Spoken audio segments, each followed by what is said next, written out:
Again, we continue with the booths.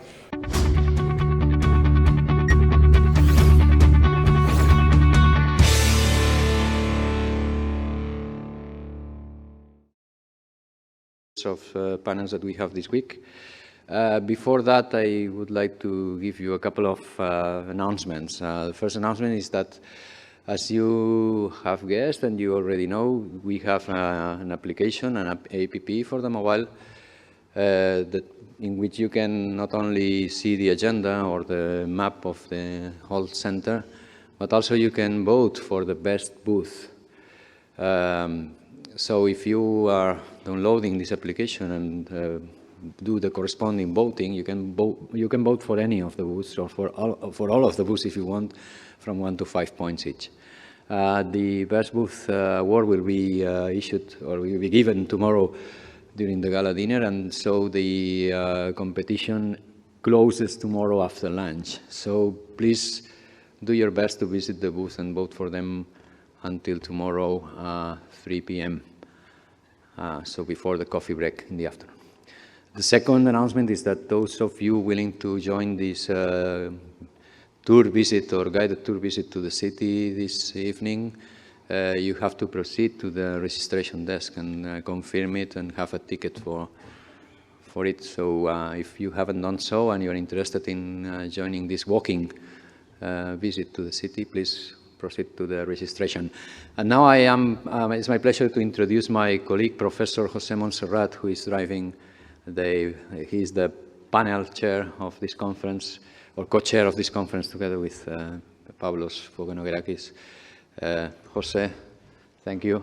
The floor is yours. So, good morning, everybody, and welcome to Valencia from my side. I am, as Narcis said, his shadow, also professor here at the UPB, and I am proudly chairing this topic of panels. And we have prepared for you 3 so awesome panels. Today about Beyond 5G, I will introduce later my colleague. And then tomorrow we will talk about artificial intelligence. You know that we believe that the future of the mobile and wireless communication comes from the merge of the technology, radio, wireless, plus the artificial intelligence merge. So this is why the 2 first panels are about this. And the third one is because of the hype we have now in the media about cybersecurity, this block and economic, let's say, war between these 2 fronts. And we have this so important panel on Friday about cybersecurity.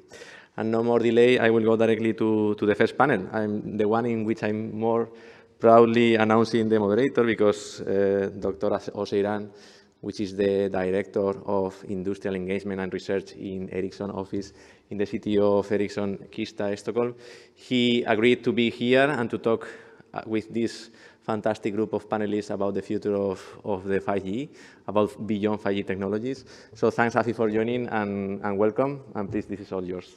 Okay, thank you. Good morning. Thank you, Jose. Thank you, Jose. I'm really honored. Actually, thanks for the invitation for you in Narcis. It's always a big pleasure to be here in Valencia, so especially during June time. It's difficult to decline such an invitation. Yes, beyond 5G. So let's go into the main topic for today. And when we exchanged with Jose, we were wondering what exactly the topic. I suggested to go more like stepwise, maybe 5G and a half, but there has been some pressures that told me, no, we should talk even longer in the future. So we adjusted a bit. We will look into a crystal ball. It's very difficult. Actually, it's easier to talk about the long future, because we can say too many things and we can get it wrong, and you will forgive us at the end. It's much easier compared to talking a short term, because you can realize very fact-based that maybe this makes or does not make sense. So I would like, of course, I have to welcome the panelists. Thanks, for all of you that have accepted as well to be here. We will have different point of view, as you can see on the panel, so kind of diversity. And we will be focusing, of course, from cellular technology, but maybe it's good that we broaden as well the discussion. And the panelists, these are the panelists. I'll be moderating, and I'll give a short talk from infrastructure perspective. Ericsson, like how do we see the future is looking like? Then Eric from Orange, from the operator perspective, cellular operator, mobile network operators, he will talk as well, you know, from their perspective, how do they see the future? This will be followed by Thomas from Technical University of Berlin. So it's good to have more academic point of view, since they have more the freedom even to talk about long term. After Thomas Linus from ABB, so Sweden, he's located in Sweden, and Thomas, as you might, in Berlin, and Eric in Paris. Then he will talk from the industry perspective, from maybe ABB as big OT player. How do they see the future, I mean, of beyond 5G? And then finally, we will have Jean-Baptiste talking as well, you know, from maybe from their perspective, small size company, how do they see the future of beyond 5G? So this is it. We will have, for your information, this is how we are thinking to conduct the panel. You will have the time to ask questions. We will have very short presentation by each of us. The intention is not really to make presentations. Some of us will have slides, but these slides are just for information. I'm not sure if you'll have them afterward or not, but I think it will be a good idea to have them available to all. And this will be followed by some questions from that I suggest. I gathered some questions, and I will interact with the panelists. It's about 40 minutes, maybe even we can have slightly less, and then at the end, you will have 20-25 minutes to ask your questions. This is more or less how I thought to conduct this panel. So let me move on to the first 5 minutes talk. It's basically from now I'm moving talking from Ericsson perspective, no longer as a moderator. And I would like to share with you, we have done internally at Ericsson, and this is not a surprise, as I think all major organizations, they do it. We have been wondering what will happen in the next 10 years. So having a reflection internally, and this is kind of short summary. The first conclusion we have came about. So where do we see, broadly spoken, from technology perspective, where we are heading in the next 5 to 10 years? And if I talk from technology point of view, and why I will do that, I will not here only stick to cellular or wireless access, because cellular technology will piggyback, will exploit whatever, especially computer science and in neighboring sectors will make in terms, you know, of advances. And let's take first, you know, this is of course this is not only, I would say, Ericsson, this is a subset of it, and plus my personal flavor on the top. So it's not necessarily the official Ericsson point of view. So just be, take there and when you are looking at it. So the first is computing, of course. Computing has been always very important, and it will stay.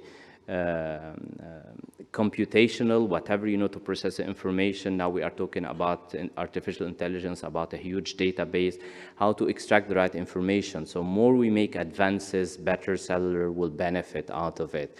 And here we believe quantum computing will happen in the next 10 years, and this will happen, it will have a drastic impact on the future, and this has to be taken into account. The point number 2, which is also closely related, is about decentralized kind of processes which can able to collaborate together, which I call swarm intelligence. And I can give you one example. If you are a factory, swarm robots may be able to collaborate to achieve one task, and this might have substantial as well impact. Then the next 3 topics which I have chosen in terms of technology are related to us as a human and how we interact. So brain-computer interfaces, we might see this is not really a science fiction. There are already some experiments. Will it happen in 10 or 20 years? I mean, it can be discussed, but if that will happen in 10 years, then it will have a drastic impact. So is it possible without talking, without writing, that the information can flow from our brain to the computer or a different brain? Then this is also will have drastic impact. Then other things like augmented and human nanohealth.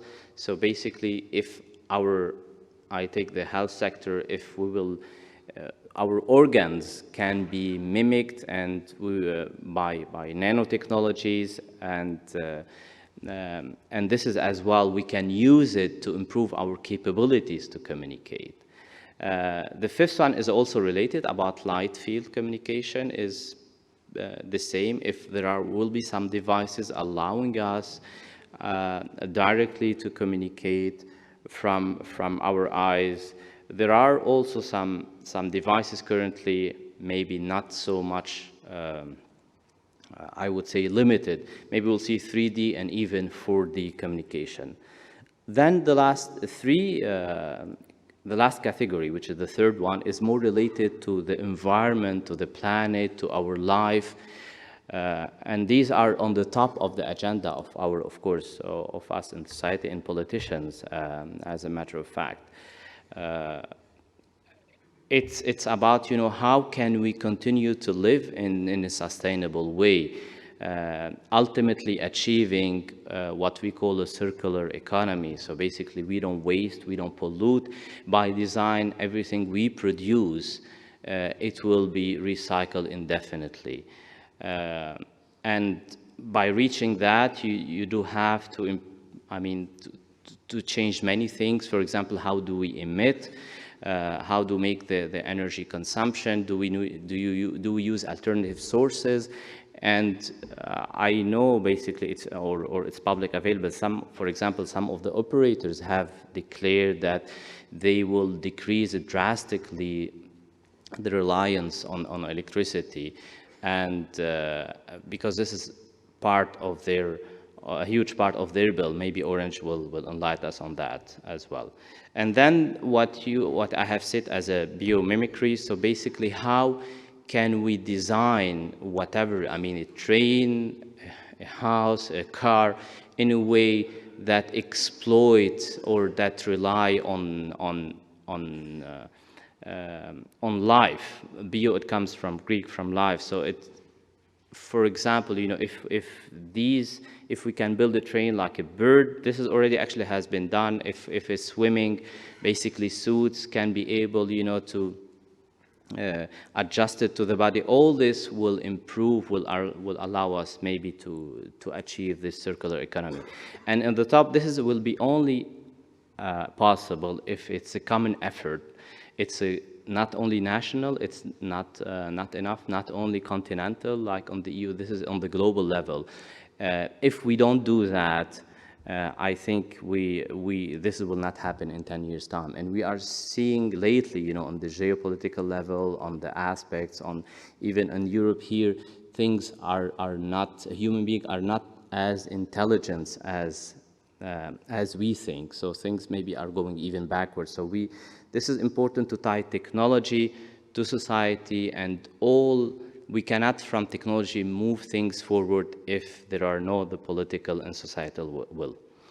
So this is very broader view, and if I focus more from infrastructure perspective, there are few aspects. There is the radio aspect, this is the core, and the networking, and the new use cases coming. And the radio access, we can see going into higher frequency. Maybe some of the panels will mention it. And we have repeated again and again, integrated access and backhauling, and new topologies. From the networking side, of course, more cloud-based, service-based. This you have heard it many, many times through the years. And of course, artificial intelligence and machine learning. Okay, it doesn't really work. So, and we have to warn you, machine intelligence, artificial intelligence, machine learning, AI, ML, do rely on computing. That's why I brought the quantum the quantum computing first.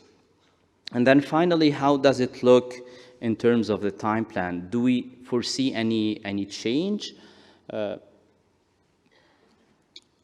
It's a cycle of 10 years. I think it will probably stay as it is. Maybe it will be shortened by 1 year or 1 year plus. It's difficult to predict as it is now. But if looking back, we have always to look back at the past to predict the future, learn from our experience. And of course, from the past, we know it's a cycle of 10 years. And we foresee as well, I mean, this is a cycle of 10 years to have beyond 5G, or basically here in the slide, you can call it 6G, whatever. But for me, it remains to be seen, is 6G the same as 5G, or it will be more like a 4G, meaning there will be new technology, there will be new generation, but this will become not very much noticeable, basically, in terms of the use cases. It's a question we cannot answer now. We have to wait in the future. Of course, we can make many wishes. My own prediction that I see difficulties that 6G will be like 5G. 5G we have, I would say, till now, we have succeeded into broadening. We have maybe made too much hype and expectation, and that's why it's everyone knows about 5G and talk about 5G without knowing about it much, as a matter of fact. So I read many articles and hear in the press, journalists on the TV talking about 5G in all big corporations, and I'm appalled basically how ignorant, I mean, those persons they are. They don't know much, but they talk about it anyway. And this is true for all subjects of society. It's not only about 5G, I guess, isn't it? When media talk about something, they are not specialists, and they say, you know, whatever things they would like. Perfect. So, but let's move on to the positive side. So this was it from my side, and now I would like to move on to the next speaker. I would like to introduce Eric. Has extremely long experience in research and in telecom. He has been for many years with Orange. So please, Eric, enlighten us from Orange perspective. How do you see the future will look like? Thank you, Afif. Hello, everyone. I'm also very happy to be here. Thanks a lot for the organizers for inviting me in this panel.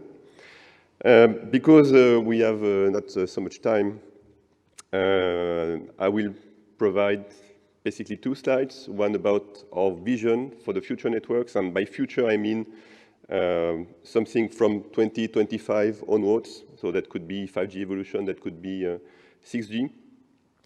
And I also would like to mention that if you want the extended version of that, you can come at the Celtic event this afternoon at 2 p.m., where I will give a keynote, where I will provide more details about and more background about this vision.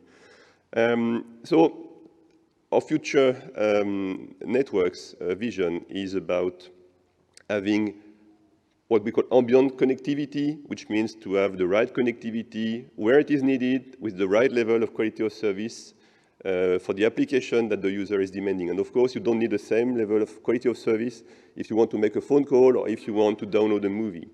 But still, the network should be able to respond in the right way to the user's wish for service wherever the user is at any time. And that includes also while being in a crowd in a very dense environment. And also one thing that we are witnessing for the close future with 5G is that the network infrastructure will move to only a connectivity provider to also a computing platform, while moving to an IT-based infrastructure, which means that network equipments will be able to do networking, of course, but also to provide some local distributed cloud functionality. So local data storage and also applications hosting. And this computing power should be also available where the user needs it, when he needs it, with the right power depending on the user needs. So beyond, I will not detail all the material which is on this slide, also because Afif has already addressed part of it, but I would like to put on some particular points which I think are distinctive. Beyond the pure performance aspects, networks will also in the future will have strong security and dependability constraints. Why? Because, as you know, with 5G, we will move from networks which are already essential to the lives of the societies to networks which are becoming critical infrastructure. When you will have automated driving that will rely on networks, when you will have smart grids that will rely on 5G networks, of course, any malfunction or cyber attack on the networks will have dramatic consequences, even worse than today. And already today, we don't like to be deprived of connectivity. Another particular feature that will arrive in the future is that the networks, they will move from an infrastructure being owned by a single operator, by a collection of different infrastructure being owned by different players. Operators, of course, but also verticals, potentially cities, communities, and so on. And the service will be provided by this collection of various equipments owned by various entities. But still, the security will still need to be guaranteed for the end-to-end service, and that is clearly a challenge. Another aspect which is not often mentioned is the problem of electromagnetic field exposure. As you know, there are limits for exposure that all the networks have to comply to. But those limits, they are defined at the global level. Then you have other limits which are defined at national level, and also in some areas, some limits which are defined at the city level. And there are some cities in Europe for which already with 4G, we are at the limit of what is allowed in terms of EMF exposure. That means that even for deploying 5G, we need to think about solutions. We need to do re-engineering of the network if we want to be able to deploy additional frequencies on the existing radio sites. And in the future, if we want to increase the capacity, we will need to have more carriers, possibly more antennas, more radio sites if we go to small cells. And that will not be possible if we keep the same level of EMF exposure limit, and if we keep the same technological approach. So that calls for some new ways of transmitting radio waves. We can talk a bit more of this during the panel, but in a way that we can increase the capacity of the networks, and we have to do that, while still not increasing the EMF exposure level. And that's also a research challenge. Environmental sustainability is extremely important. Afif mentioned it already. I would like to extend it from only the energy consumption aspect to also the natural resource usage. In particular, I'm thinking about earth materials, which are quite rare and expensive to extract. And we need in our industry to mine all those environmental components, and to also think about how we will recycle those components after we don't use the equipment anymore, already from the early design of those equipments. And this is also a mindset that we need to change in our industry. One last point I would like to make is about digital inclusion. It was mentioned by Piers this morning that the future technology that needs to be also socially responsible. Because we think in Orange that the progress is good, of course, but it should be shared by everyone. And that includes also all the populations which are left out of the internet access today. And as you know, in Orange, we have a lot of operation in Africa, and there are rural areas in Africa which are not covered at all today. But also even in Europe, you have some categories of population who don't have access to the internet because they don't have the resource for that, for instance, or because they don't know how to use a computer or a smartphone. And of course, it's not only a technology problem, it's also a social and a public policy issue. But we think that when thinking about future networks, we need also to take into account that fact. And there are some ways where technology can help to resolve this digital divide. But this is also something that we really need to care about. Afif talked about the timeline, what could be the timeline for beyond 5G system, and I think that we are quite well aligned. I would like to make additional points. I will not comment the roadmap because I think that we have more or less the same one with Afif. But one thing is that when we design 5G, we have designed it in such a way that it's highly flexible for incorporating future evolutions. So then the question is, okay, what will be the 6G technology components that could not fit with the current 5G architecture or framework? Another thing is that you know that deploying a new technology costs money. We as operators were spending a lot of money in terms of investment into our networks, and that's the way the business is. But still, we need also to, when designing a new technologies, we need also to think that at some point someone will need to pay a lot of money to deploy them. So limiting the costs is also something that should drive the way we do research in networking technology. So then coming back to deploying a new generation, we will not deploy it because it will be nice and fancy. We will deploy it because we expect to make business out of it. Which means that, of course, from research side, we don't have this kind of constraint, and it's perfectly fine to do research on anything. But when we will engage the industry into standardizing a 6G system, then at that point, we need to have a clear vision about how we will do business out of this technology, which means that all the features that we will specify, then we should have a reasonable confidence on the fact that they will be useful for some users that will be willing to pay for accessing them. And I think I will stop here. Thank you very much.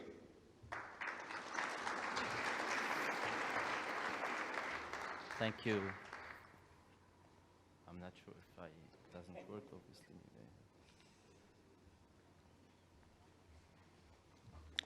Okay, ladies and gentlemen, I'm Thomas Magedans, I'm from Berlin. I'm happy to be in this beautiful city, unfortunately just for one day. 6G, oh Jesus, what should I say? I was completely surprised to be invited as a dinosaur into this panel. Honestly, and in order to be provocative, as I could be as an academic, I would say I don't think there will be a 6G. Why? Because I think we have raised so many expectations in 5G that we first of all have to deliver all this, and this will probably take the next 10 years. So I would call this, of course, 5G beyond networking environments. So what can we witness? And basically, I also have to admit that I'm not just talking as a university professor here. I'm also leading a quite big research group at Fraunhofer. Fraunhofer is doing research for the industry. And basically, these days, we are talking with the different industry verticals, and we try to convince them that 5G is the way forward. And there's still a long way in order to convince these people that 5G can deliver what has been promised some years ago. So when we take a look at what's currently is happening with Release 15 products, it's multimedia. And of course, we can see some gaming and virtual reality things. But where is this low latency and all this stuff? We believe that, of course, private networks could be a vehicle in order to pave innovation and to bring innovation forward. But let me just say what I'm basically want to stress here. 5G is a plug-and-play software-based system. So when we do this right, we can basically adapt 5G to whatever is needed in the future. This includes the different access network technologies. So we currently see that there's a big, let's say, challenge in integrating the different access network technologies in the wireless domain, which also includes the fixed network domain. And we see that also the satellite community is now joining the 5G activities. So here I want to point to a workshop happening this afternoon. So this means we also have some notion of terabit communications in the future, which then also probably means a lot of optical, but also short-range wireless communications. So any access network in the future could be integrated into a 5G system, hopefully. Most importantly, I'm working on the core networks. So this is a software-based system. And of course, looking at the service-based architecture and its potentials, we see here really a plug-and-play system which could be adapted to whatever application should be supported in a very efficient way. Of course, this could be augmented by artificial intelligence and machine learning to adapt infrastructures to specific needs in the future. So I would say this infrastructure, when implemented right in the next years, can probably be a very attractive environment to efficiently provide different applications. But I think the biggest change we are going to see in the future is the business model side. And I'm also quite provocative here. So for me, the question is, what will be the role of network operators in the future? We learn these days that 5G is designed to support all these different verticals. And that's a huge challenge for operators because all these verticals have very specific needs and requirements.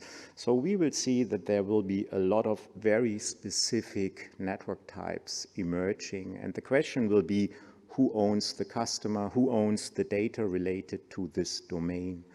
And this brings me back to these private networks, which, and you know, in Germany, thanks God, we now finished the 5G auctions, and we are now ready to assign the local frequencies, which at least is 1/4 of the capacity bands. And the industry is quite interested in getting these frequencies and to play around.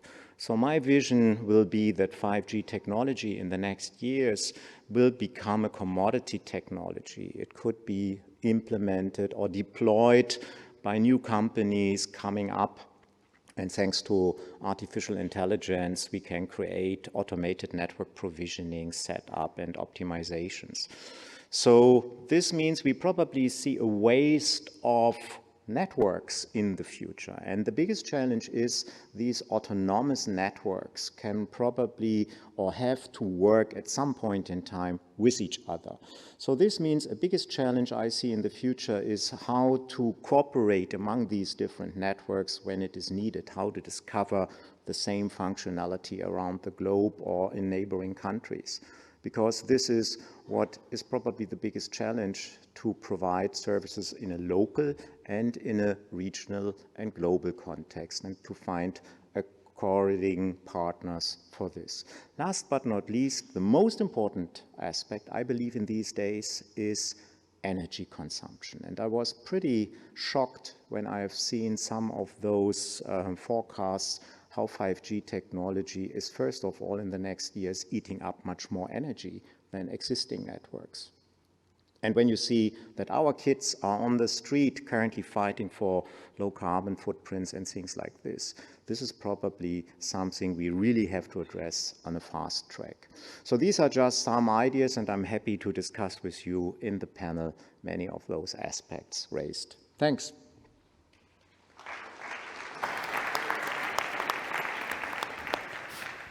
No, this does not. Okay, now it works. Yeah, thanks, Thomas, for being provocative. This is exactly what we need. Linus, if you may be as provocative maybe as Thomas as well. So Linus basically, he works, as I mentioned, at ABB in Sweden, and he will give from the industry perspective how do they see, how he does see the evolution of 5G and what will be the needs. Linus, please go ahead. Yes, thank you, Avi, for the introduction. And thank you, everybody, for coming and listening also to this panel. I will start with giving an overview of what ABB is doing, in case you are not aware of it, all of you.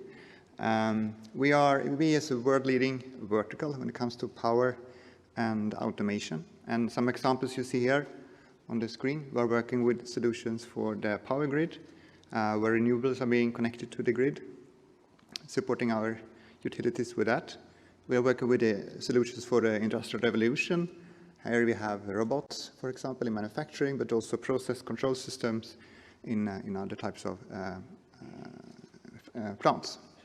As well, the e-mobility is raising up, where electrical power is used more and more for transport solutions. And also, as you maybe can guess, 5G or wireless communication is fitting quite well to these applications. I think it will ease up lots of new values for us and our customers if it's deployed in a good way. So 5G and beyond, I think, and ABB thinks that the 5G roadmap, that as it is, has a very good fit to our needs. And it has been evolved for some time, and we are part of the requirements process, and most of what's in there, I think, fits very good to what we need to have. Still, we haven't seen all these promises yet. So upcoming releases 16 and 17 will be very key for us. And maybe there will be some leftovers there that maybe needs to be pushed over for future evolutions or 6G. I would personally would like to keep 5G evolution as the mainstream because it makes it much simpler for us, I think, to sell it to our customers, if we can still call it 5G. Still, I think it's very important that research continues, and one example would be to provide a more cost-efficient, high qualities in the communication part, to improve that, improve reliability, availability.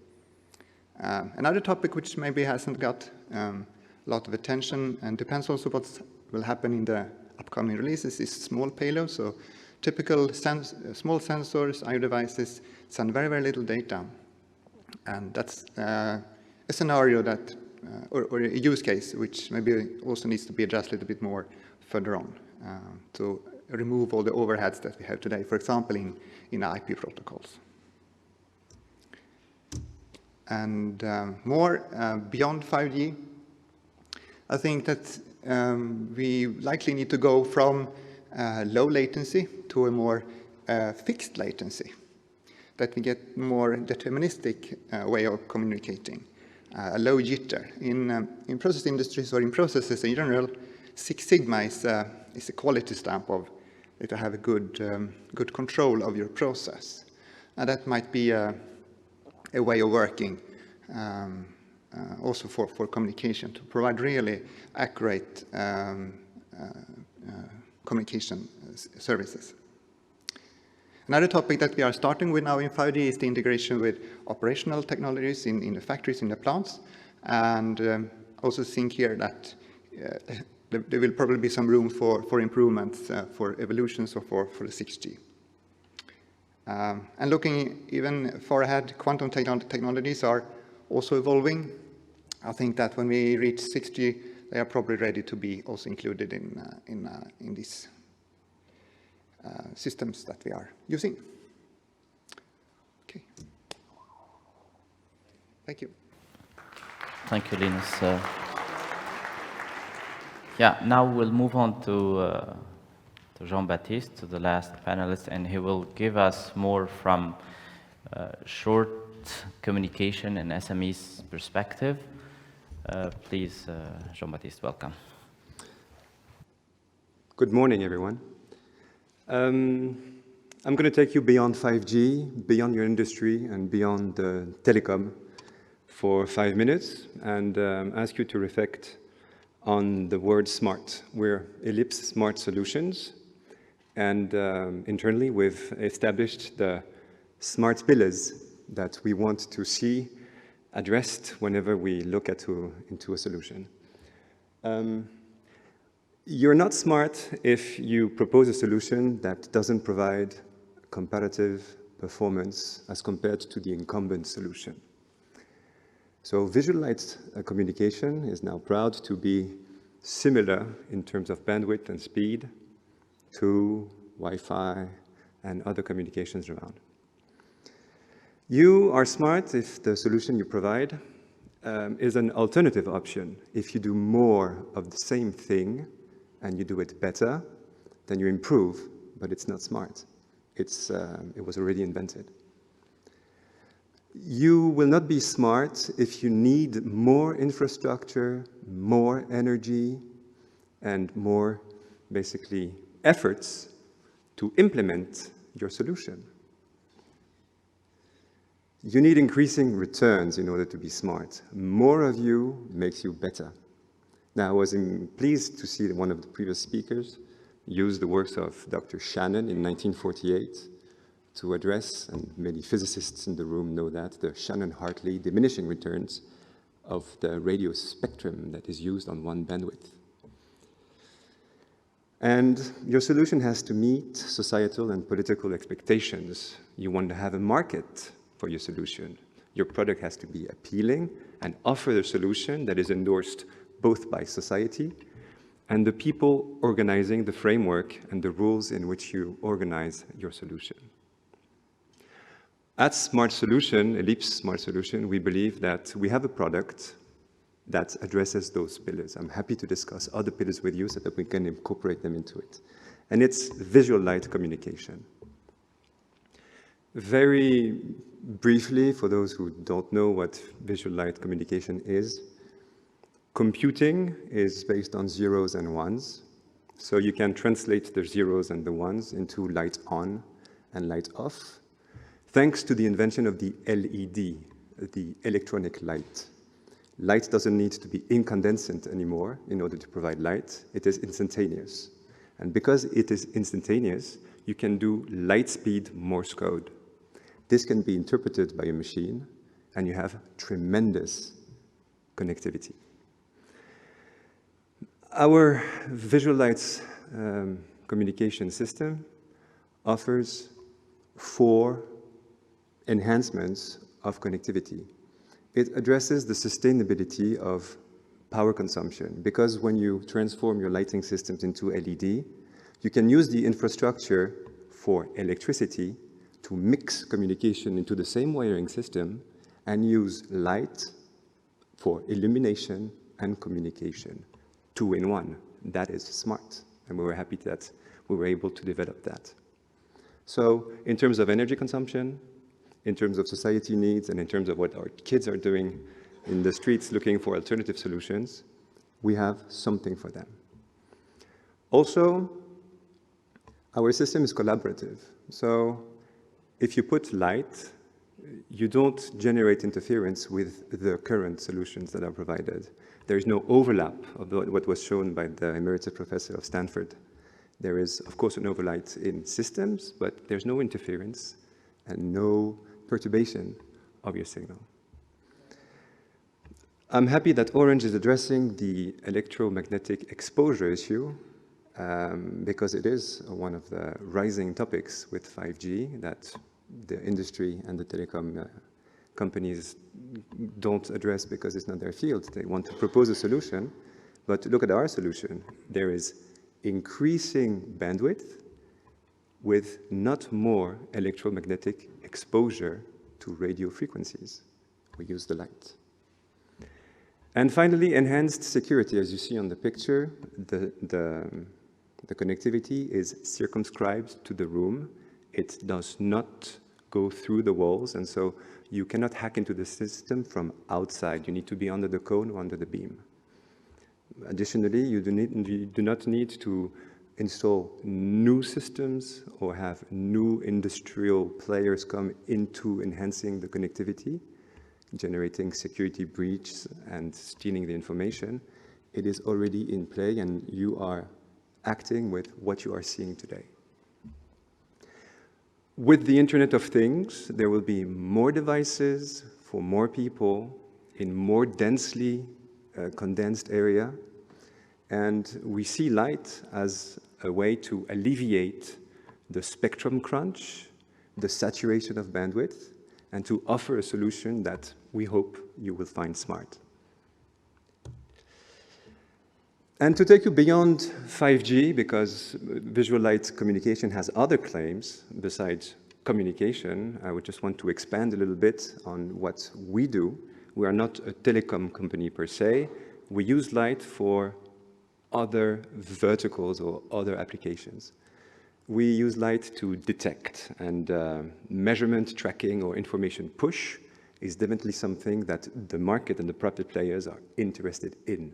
There are confined areas, underground areas that are adverse to connectivity or involve the Faraday cage effect, and we can address those issues. So we have niche markets for the moment, but we really hope to become mainstream, and we're happy to be presenting here. We use light in the medtech sector.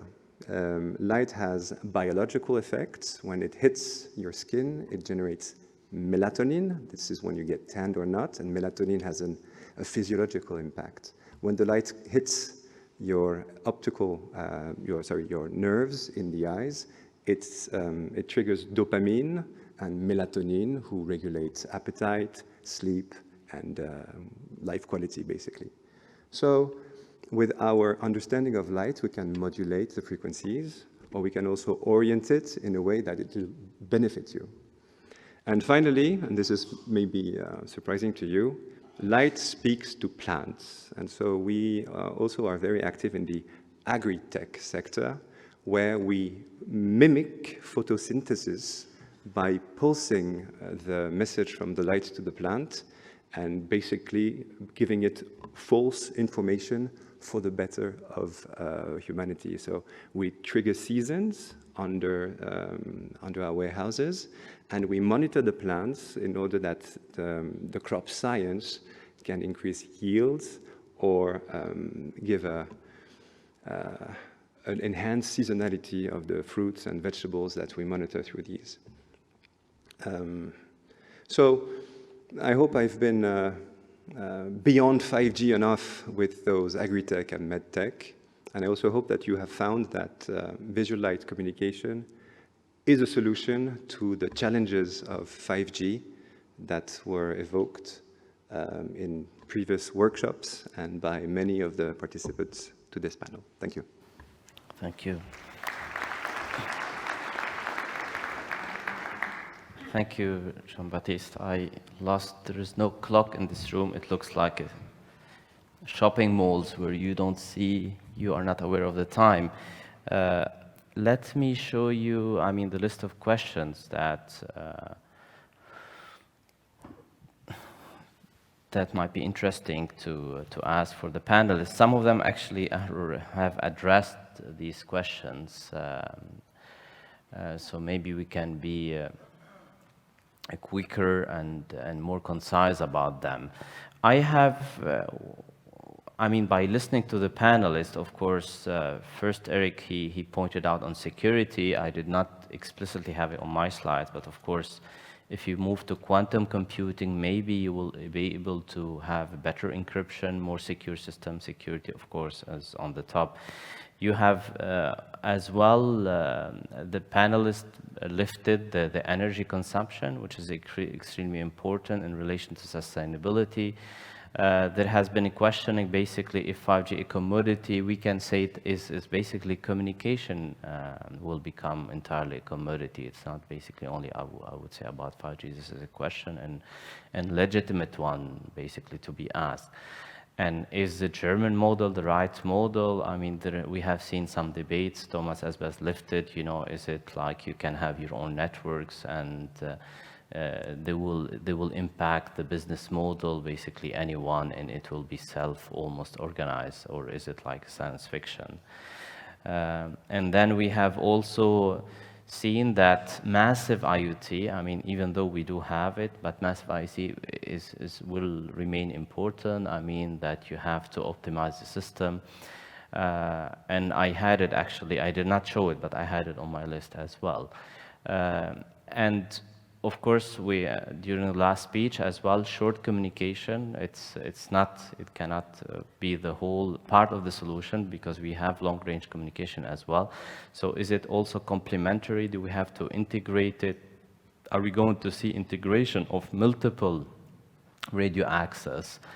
And this is actually one of my questions, but maybe we can take it even in a broader sense. Convergence, I said, satellite and terrestrial. Terrestrial doesn't have to be only cellular, but all basically, are we going to see that? We have said it in the past for 4G, but it didn't really happen, this convergence, isn't it? Many things we have said it will happen by having maybe 4G and 5G, and obviously these will not really happen. We have to wait even more.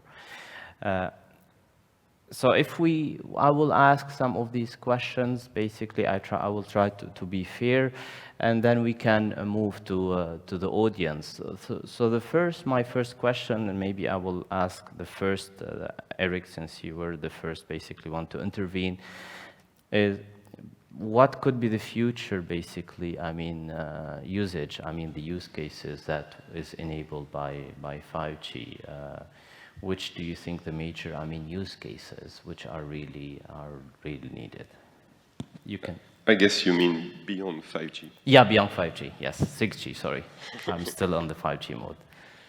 Well, I think it's very difficult to answer this question. And personally, I would not venture into that field. But of course, as you said at the introduction of the panel, the good thing with talking about the long term is that we can imagine more or less whatever we want. Because no one will blame us in 10 years to say, okay, in this panel you said that, but it didn't happen. So we can dream, and that's a good thing.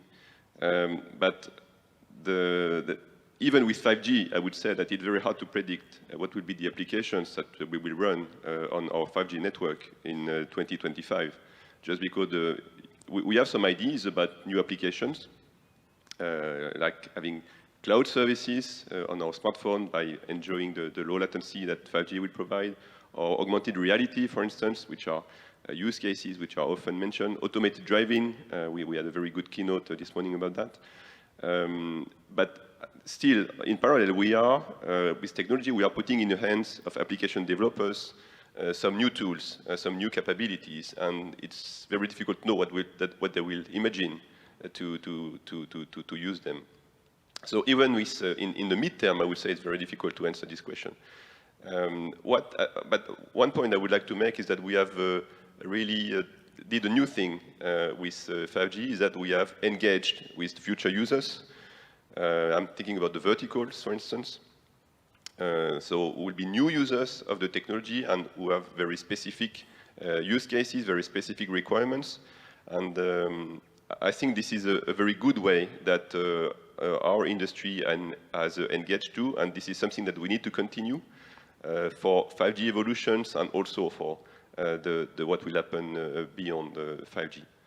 Also, another point I would like to make is that I mentioned a few examples of new services that will arrive with 5G. And one thing which is very important is that we also learn lessons about how those new services will be adopted by the people, and also how they will work in the real world. And when we have this feedback about this, then we will be able to build also some solid foundation for our future services that could go into the same direction or other directions. Okay, thank you, Eric. If Thomas, you may allow me to move directly to Linus, because I thought there is basically a question that he can answer in relation to Eric. You know, you mentioned, of course, this previously, the massive IoT, and and from my own experience being, you know, interacting with the manufacturing and process industries, I have noticed, I mean, really keen, I mean, quick adaptation in the mindset, I would say, on those industries, seeing the potential of unlocking new businesses for them and basically addressing some of the use cases and having TSN in mind as well. This is 5G does not really address it. What do you think basically that 5G will not be able to address what we have promised, the whole promises that we have made and the beyond 5G should address in terms of use cases? Yeah, and maybe the question is how costly will it be to provide the promises? It might be that what is promised when it comes to latency and reliability and availability, it's possible, but it gets too costly. It requires too much resources in the telecom system. So then, that might be one aspect, that we can make it more efficiently with a new technology beyond 5G then. But do you think that what we are promising currently in terms of industrial use cases, I mean, this is, you are confident that 5G or 5G and a half will address that? Or you think it will, I mean, from experience, it will take more time? I think there is a very good match between the roadmap and what we need from our industry perspective. Then, of course, there is different maturity. So some of our customers, they are really happy to jump on this train, and they don't have much of I mean, they're already maybe using 3G, 4G solutions in some parts of their businesses, and they see 9 out now can stretch into 5G and beyond for the other applications. But there are also other customers which are really careful about using wireless at all, really careful about allowing data leave the plant. So we have that it's a mixture of different scenarios, I think, among our customers. But it's also, I mean, this matter about maturity. When you see that, okay, now that's 100 plants are using 5G. Next week it's 1,000 plants. It will grow very fast since it's a global standard. And then when you get that that proof of proven in use feeling, that maybe it will be a fast transfer or transition also for those more skeptic customers that we have. Okay, thank you. Now, if I move on to a more problematic person like you, Thomas, if you mentioned the business model, which I mean, this is in relation, maybe comment to Linus, you can design, you can have the component, you can standardize the technology, you can have it in place, but it doesn't mean that will translate it into business opportunity. And for many reasons, including the cost. So we can design it, we will be able probably to standardize it, but it doesn't mean this will translate into the market.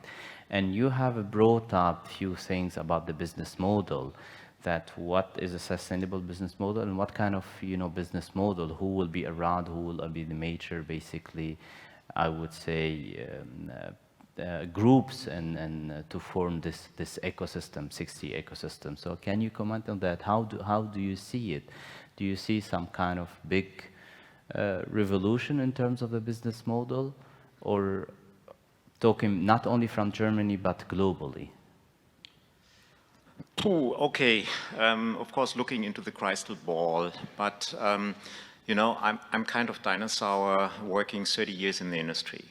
And so I've seen a lot of hypes and expectations which have not fulfilled in the past. And this was basically due to the fact that some big players ignored developments which popped up out there. And so I rather, let's say, motivate to look a little bit from the outside, how you can do things even with alternative technologies, and how let's say, applications and businesses are developing from a different point of view. And this is also why, for instance, telecoms have to a long time ignored the internet and its dynamics, because feeling, hey, we are cool, we have everything under control, and then we have seen a lot of innovation. So I would first of all say at this point in time, we see that there are really very specific, even I would call it mafias, but more it's really different markets. When you look at the energy sector, when you look at the health sector, when you look at the manufacturing sector, these are really complete own environments, which have their own regulations, which have their own price points and requirements for security and things like this. So what I'm currently seeing as a major problem is that we believe that 3GPP is the standardization body for all these networking technologies, but it is pretty hard for companies from the outside, like the automotive industry, to be active and push things into 3GPP, right? And so the question is where maybe outside this community major standardization or innovation development takes place. And when we currently look that 5G is deployed, and what will we see? We will see some kind of gaming and other application domains popping up. So are we just paving the way for the over-the-top players on the one hand? So I think this is what we currently will see the next year with the initial 5G deployments. But then we look a little bit more on the specific markets in the logistics sector, in the security sector, safety sectors, and so on. And also here we probably will see, when 5G technology becomes more major, some uptake in these environments. The main question is, who is the prime interface towards the customer? And of course, we still have to prove that network slicing will work. And what does this mean in the end? Is a network provider just someone who's sitting under the hut and the car is basically seen, the car in a translated sense, the application is seen to be provided by the car manufacturers or by the hospital and so on. So I think we currently have not really an understanding how this will look like in the next 2 or 3 years. And we are currently just, I would call it kicking tires to see how this might work. And we shouldn't forget that there are other players out there, like the Googles, Facebooks, who are currently building up their own network infrastructures. And they bring content, even when you look now that Facebook wants to have its own currency. So just watch out what is happening out there. And so I would just raise the finger and say, be cautious, be open, and we have to do a lot of trials in order to validate our visions which we are currently developing. So that's my 2 cents on this. Okay, great. Thank you. You mentioned a valid point, like, and this we have discussed it already like a few years back, what will be the over-the-top players, you know, their roles in 5G. And remember, I mean, you know very well, those players are not interested in standards. They have different, they work in a different way, basically. They just impose. It becomes like almost like a monopoly because they are overwhelming. So we have different kind of model. And maybe we can tackle it, I mean, later on. This is also related, I mean, to how things are organized and this is from governments. It has few I would say relation. But before I move to that, I would like to cover what I said, the short range technology, and maybe forgive me, Jean-Baptiste, if I don't use the term VLC. So you are free to use it here. I use Li-Fi. What, I mean, Li-Fi, how really, I mean, realistic do you think this will come shortly to the market? I have seen, I mean, a few years back, a lot of, you know, hype around it, but still we are not there. Do you think this technology will be, you know, in a big volume soon, and when this will happen? I certainly hope. Yeah. I don't want to be provocative. I think it's ready. We have met technological readiness level in a speedy matter. Moore's law does apply to this industry yet, so we see increasing returns. It's a matter of market adoption and regulation framework. A couple of things. I see that Ericsson and Orange have exactly the same timeline for 6G and are, I wouldn't say mimicking, but are imposing industry processes to validation, consultation, implementation, and 6G will be ready in 11 years. I certainly hope that what I heard yesterday in the 5G panels about the telecom infrastructure becoming a computing infrastructure, about the telecom softwareization of things, and a more circular approach to things will massively enhance the capacity for the markets to deliver high bandwidth to the consumer. We are wireless using light. We are not infrastructure. We are not developers of hardware. We are solution providers. I am happy to be the face of visual light communication to the authorities, to the regulations, and to the international people around here, to tell them that Li-Fi is real. It's not a proof of concept anymore.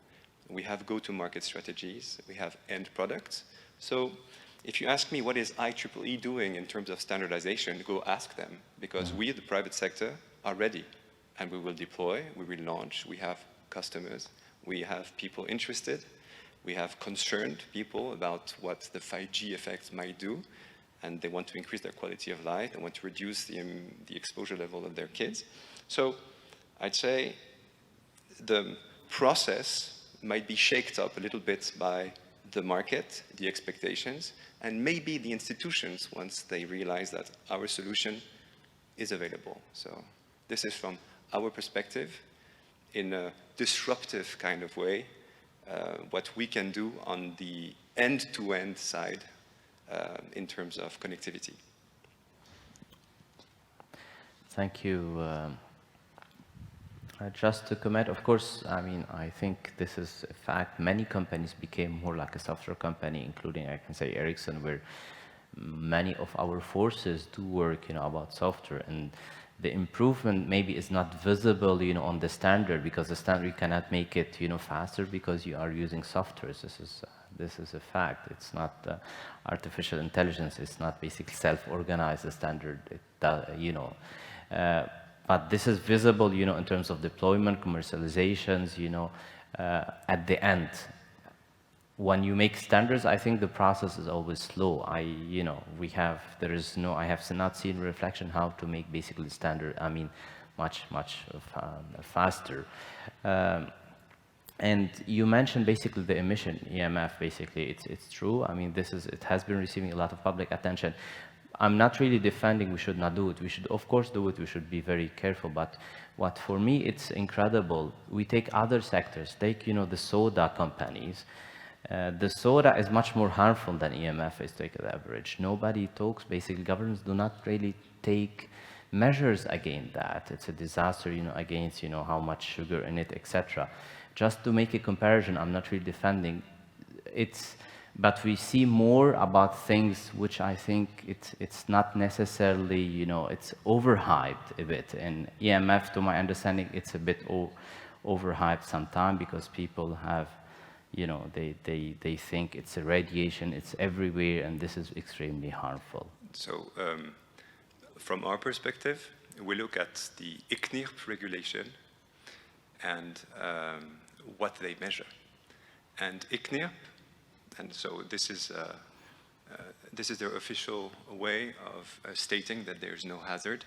EuCNC takes a device and places it close to the body and then analyzes the increase in the heat that it generates on the skin. And then concludes that because there are no melanomes, there is no cancer. And since 1999, the regulation has been abiding to this truth. Because there is no skin cancer, there is no risk for using your phone. This is what our current regulation is abiding for. There is also exposure level recommendations done by several institutions.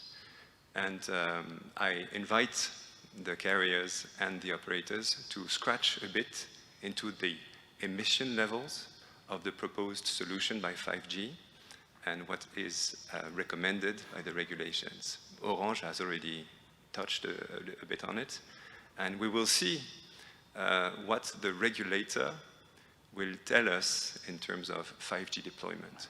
If there is a regulation, there will be a need for other solutions. I'm not saying we're depending on that, but we are very carefully looking at what EuCNC will say to WHO and what the European Union will conclude. Yeah, thank you. It's a valid point. It's important as well to to the base station radiation compared to the devices. We tend to focus a lot sometimes at the antennas radiation and neglect basically the devices radiation. Maybe over the long term can be even more critical. And this is difficult as well domain, I would say, because even if you measure now, you have to make basically, you have to measure of much we know from medicine.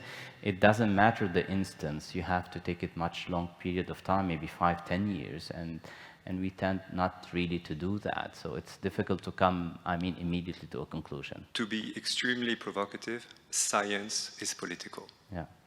Earth was flat for a really long time, and we will see what radiation status is on a political aspect of things. Yeah, I agree. So basically, it takes much longer time. to make a conclusion. It's not maybe 1, 5, or 10 years. We'll see. Maybe we'll notice in 20 or 30 years' time. Thank you. If I move again back to you, Eric, if you think there will be, you answered partially, but some disruptive technologies for 5G. I know you said it's very difficult to predict, but feel free to say crazy but realistic ideas. Well, that was about the services, not about the technologies. But about the technologies, there are a few technologies that tend to appear now in the research community when we talk about 6G. There is a terahertz communication, so beyond 100 gigahertz. There is also what we call radar sensing, which is the idea of using the radio waves to do something else than just communicating, but sensing the environment, detecting people, detecting even the breath or other physical parameters. And there are already some solutions to do that with Wi-Fi today. But the idea is that when you go much higher in the spectrum, then you can have very finer resolution, which allows you to detect smaller objects, smaller variations, smaller movements. So that's also a field of research for beyond 5G. Also, there is a topic that we like at Orange, which we call ambient backscattering. And the idea here is to communicate without transmitting new radio waves, but recycling the waves which are already present in the field. And we have done a few experiments on that. If some of you were at Infocom in Paris a few months ago, then you may have seen a demo that we showed there, where we reused the waves of the Eiffel Tower, because the Eiffel Tower is a TV broadcast transmitter. And so we can modulate that with a very simple mechanism and to transmit some data with a very low rate. So the good thing is that you don't need to transmit new energy, so it makes very power-efficient devices that can be powered by the solar energy, for instance. So no battery and no energy consumption at all. Then we think also that there is a lot of, still some room to improve the spectrum efficiency by having, leveraging the computing power of the device. So I'm thinking about interference mitigation using some advanced receivers, for instance, or some more advanced MIMO transmission.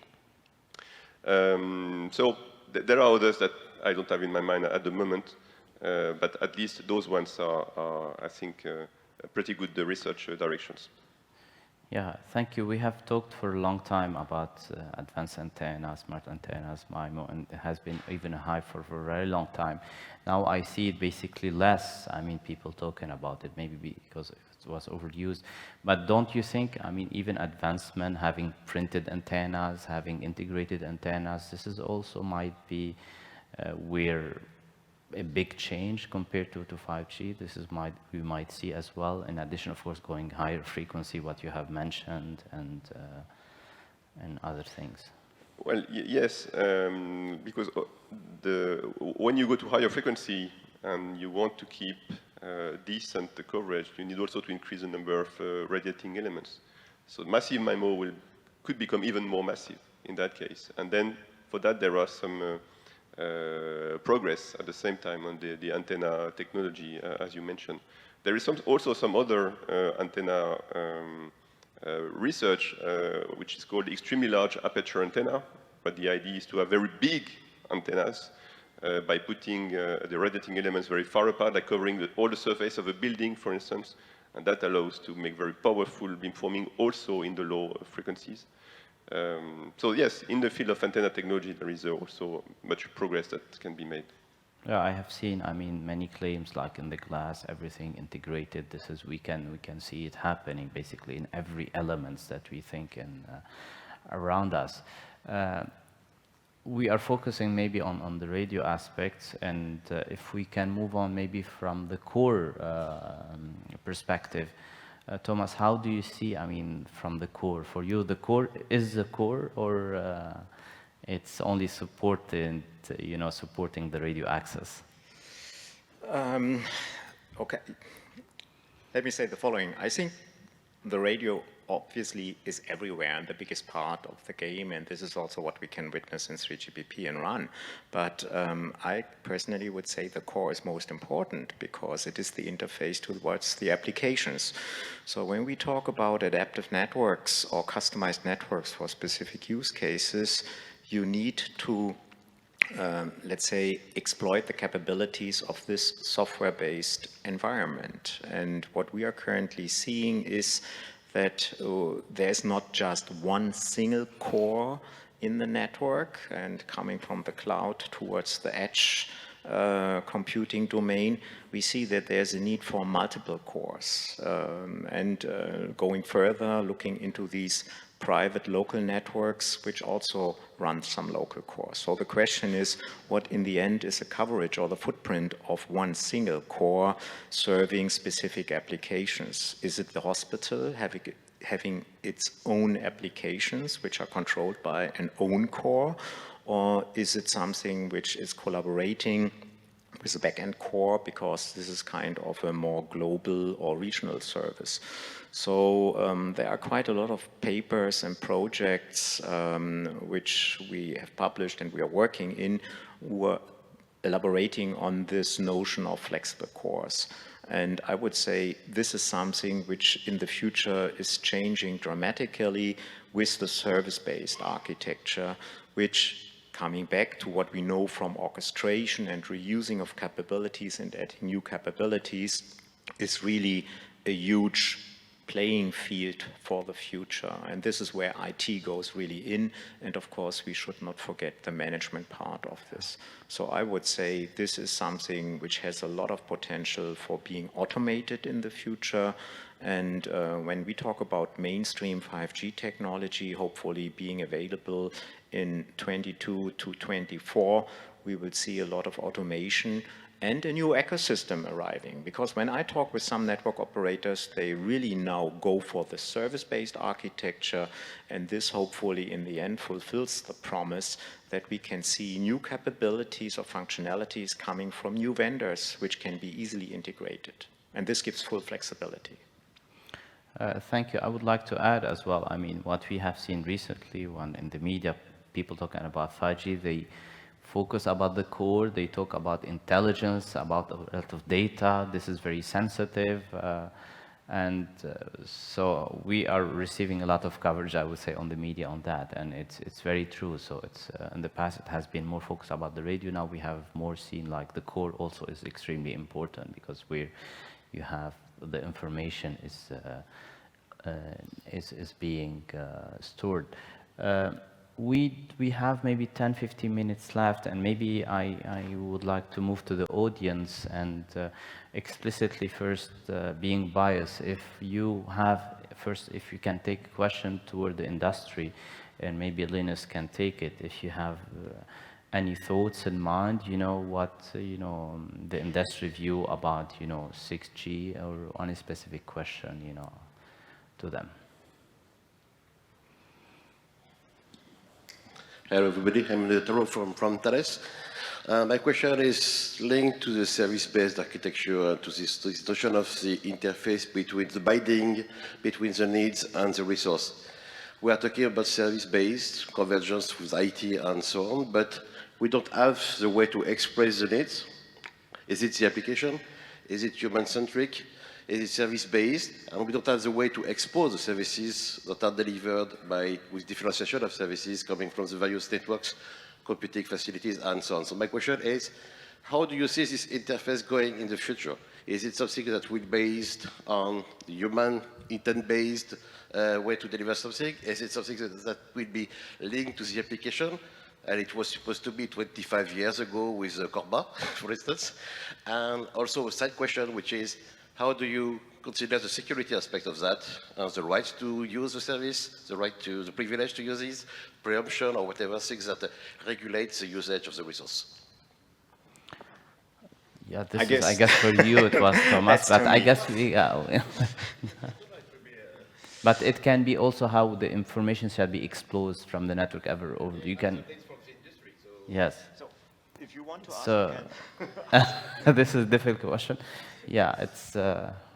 So honestly, thanks for this question, and it shows exactly that there's still a lot of things to be done. And when I first have seen this service-based architecture, I recalled all this service delivery platform discussions and opening up the networks, policy-based, intent-based interfaces.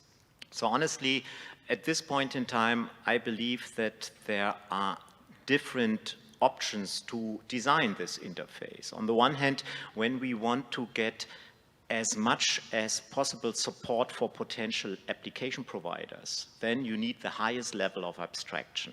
And this is then probably some kind of intent-based, human-centric interface.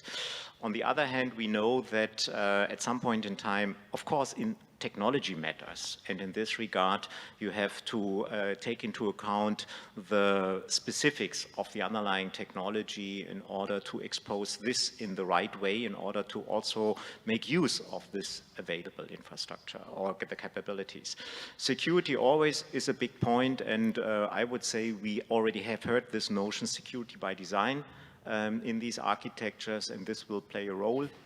We are just starting with the service-based architecture. I see that this is the biggest playing field for innovation in order to design this right. So there is not a comprehensive answer I can give to you. There is a lot of IT which could be reused in designing this, and for me, this means telecoms really goes into a very flexible programmable system. And there is not just one let's call it level of APIs. It will be probably customized to specific verticals in the future. Okay, thank you. Maybe I can reformulate a bit the question. Thanks you, Thomas, but you answered partially. If I focus from the industry, of course, now the telecom, basically, its network is very complex. We have OSS, BSS. It's a big mess. You have mentioned basically like a private network or local network. So how is it possible that we make it for 5G that expose in a simple way the things that are needed? Do you think, Linus, this is basically needed, and how can we achieve it?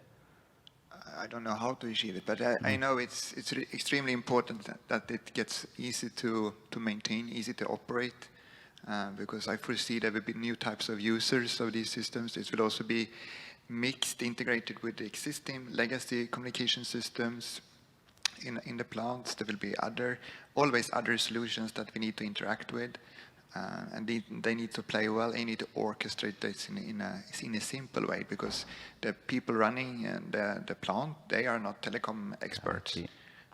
They may have been working with communication networks before, but they are, yes. This is tricky. It needs to be simple. I agree. So this has been already lifted by the OT industry, the IT side, basically, of operational. This is important to take it into account, and we see kind of like conversions. Yes, there are, Louis saying, there are 5 minutes. Can we take, we can take 1 or 2 questions from the audience.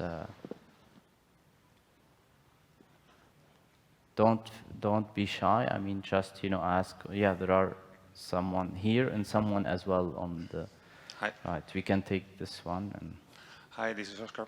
Thanks, and my question is somehow aligned with the previous one, and mostly related with VLC communications or short-range communications, because I think that there's a need somehow, and I would like to know your opinion on that, of integrating the security framework and also integrating that kind of local one technologies into an environment where services should have the right degree of security and access to services that are not centered in the home, or local services should be expanded and should be somehow delivered from the cloud. So this integration makes or forces the need to integrate as well this kind of infrastructure or this kind of new solutions into a broader space. And in that sense, for instance, operators are right now the only community that can provide that kind of security framework, at least in many aspects. Let's say we cannot rely on our own security in many aspects. So how do you envision to integrate, for instance, a health service which can be critical servicing with that environment? Are you relying on integrating that kind of services in the cloud, or what do you envision it? Jean-Baptiste, the question was for you, of course, PLC. Health. Two aspects about the security of the networks. If you have one light talking to with PLC, you can make all your wiring contagious in terms of connectivity, and you can have one bulb talk to the other bulb. So you are not cloud dependent insofar as you can generate your own intranet in that sense.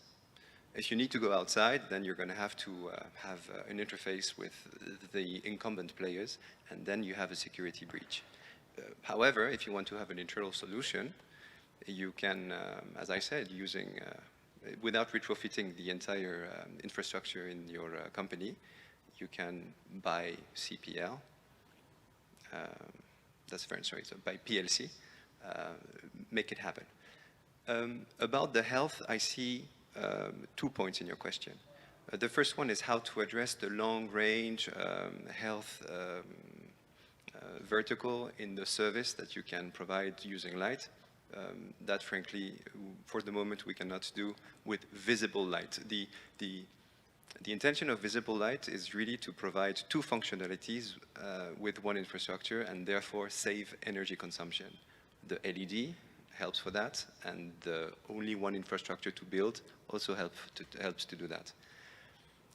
Long range, you might use radars, you might use other solution using another part of the part of the light spectrum, which is radio waves, but in a more condensed way. But this is longer range, and this is more laser. So I'm not comfortable telling you that we can increase safely the breadth of the service.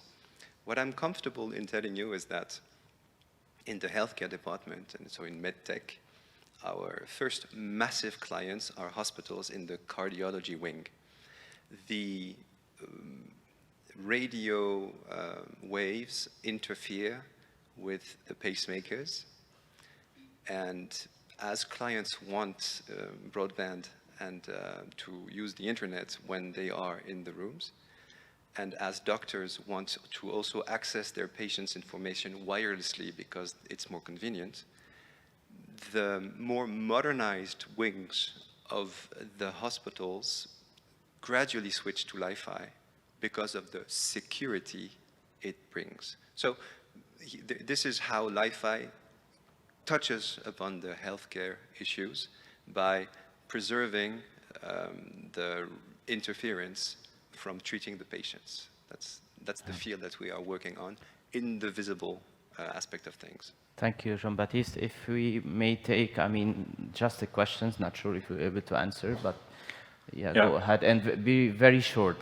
Just a question, no comments, no statement. Yeah, I'll be short. Monsieur Henny from the Ofcom, the UK regulator. One generic question and then one very short question on Li-Fi. On the general question, is it really appropriate that if you look at 6G, that we imagine the approach will be the same as 5G, which is what I saw earlier in the introduction? Because if 5G is now software-based, which we hope it is, shouldn't we be adopting the software approach to standards, which is continuous implementation and continuous development, which is lots of small releases all the time? Shouldn't we have that radical approach rather than the same old as last time? And on the Li-Fi, should we regulate Li-Fi? Should we regulate light? This is what I'm being asked as a regulator, and I don't know the answer. Yeah, this is what's related, Jean-Baptiste. If you can be short answering this question. I had on the standard, I didn't asking you. Basically, he's asking, which is perfect. 5G and 6G, I'll be very honest, I'm not the right guy to talk to. I'm a business developer for our solution. I'm an expert in light, and certainly not into enhancing 5G into 6G. I see no one comfortable with defining 5G, not even the press, and maybe it's beyond 5G, maybe there will be issues. Will it ever be implemented? I don't know, I'm not an academic of the field. I have to plead the Fifth Amendment on that one. I can't answer. Should we regulate Li-Fi? Should it be open source? Can we move quickly into implementing the solution? Please, don't regulate Li-Fi. Let the market decide. Every light is a satellite. That's our tagline. Connect it, it will work. So I would like it to be as fast as possible as an adoption for massive consumption. There will be patents, so that's a regulation in itself. Will the European Commission ask IEEE to deliver easier or stricter regulations on which intensities, light compositions, connectivity speeds are allowed to be done or not? That's for them to decide. We have a product, we have a solution, we have a market. Follow the lead, I would say. Okay, thank you. And I would like to make a comment. Of course, we know what is 5G is about. I think there is a confusion because people tend to include the cloud, AI, you know, everything as basically 5G. And of course, cloud, I mean, 5G exploit the cloud and exploit AI, machine learning, but these are not 5G stuff. So we should be very careful. And that's why I had very broad, I mean, 5G can piggyback, you know, on those technology progresses. And as a conclusion, I would like basically to say the question is not only technological. I mean, here, of course, we are all citizens, and it's very important. These has political consequences, economical consequences, and you have heard the panelists like, sustainability is important. We should avert energy consumption. We should keep it in our mind, and this is how we should build the technology basically for also a better world. It's in our interest and standard. That's why it's very important, and that's why you should play your own role to make sure that this will happen in the future, because we have to make it together. It's not only about technology, it's also about society and basically politics. Thank you.